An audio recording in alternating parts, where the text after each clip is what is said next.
શ્રીમદ ભગવદ્ ગીતાનો ત્રીજો અધ્યાય શ્લોક નંબર 27 માં સાક્ષાત શ્રી કૃષ્ણ ભગવાન કહે છે કે પ્રકૃતિ ક્રિયમાણાની ગુણે કર્માણી સર્વસ્વ અહંકાર વિમૂઢાત્મા કર્તાહમિતિ મન્યતે। એટલે કે સમગ્ર સંસારમાં સર્વ પ્રકારે પ્રકૃતિના ગુણો વડે જે કંઈ થાય છે બધું પ્રકૃતિના ગુણો વડે પ્રકૃતિ દ્વારા જ થાય છે। પણ માણસ પોતે અભિમાનમાં અહંકારમાં એવું કહે છે કે હું કરું છું। સાયન્સ આગળ વધી ગયું, આપણે બધું આટલું બધું બોલતા હતા, પણ જો આપણે આપણી સાયન્સની ગમે એટલું આગળ વધી જાય પણ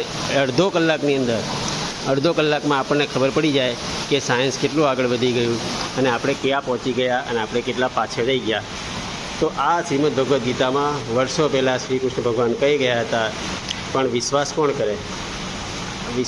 કોણ કરે અને વાંચે કોણ? આપણા ઘરમાં વર્ષોથી પડી ધૂળ ખાય છે, પણ સમય ક્યાં છે આપણી પાસે સમય ખોલવાનો છે નહીં, સત્ય એમાં લખેલું છે। તો એકવાર સમય ખોલીશું। અત્યારે બધા રજા ઉપર છે, ભજીયા ઉપર તૂટી પડ્યા વગર શ્રીમદ ભગવદ્ ગીતા ખોલી દો। શું કરીશું? ભજીયા ઉપર તૂટી પડવાને બદલે શ્રીમદ ભગવદ્ ગીતા ખોલો। રજાનો દિવસ છે, બધા ઘરે છે, તો આરામથી બેસીને 2 પત્તા વાંચો તો આનંદ આવશે। જય શ્રી કૃષ્ણ।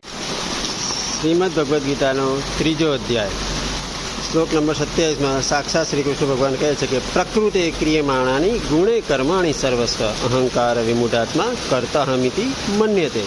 એટલે કે સમગ્ર સંસારમાં સર્વ પ્રકારે પ્રકૃતિના ગુણો વડે જે કંઈ થાય છે બધું પ્રકૃતિના ગુણો વડે પ્રકૃતિ દ્વારા જ થાય છે। પણ માણસ પોતે અભિમાનમાં અહંકારમાં એવું કહે છે કે હું કરું છું। સાયન્સ આગળ વધી ગયું, આપણે બધું આટલું બધું બોલતા હતા, પણ જો આપણી સાયન્સની ગમે એટલું આગળ વધી જાય પણ અડધો કલાકમાં આપણને ખબર પડી જાય કે સાયન્સ કેટલું આગળ વધી ગયું અને આપણે ક્યાં પહોંચી ગયા અને આપણે કેટલા પાછળ રહી ગયા। તો આ શ્રીમદ ભગવદ્ ગીતામાં વર્ષો પહેલાં શ્રી કૃષ્ણ ભગવાન કહી ગયા હતા, પણ વિશ્વાસ કોણ કરે અને વાંચે કોણ?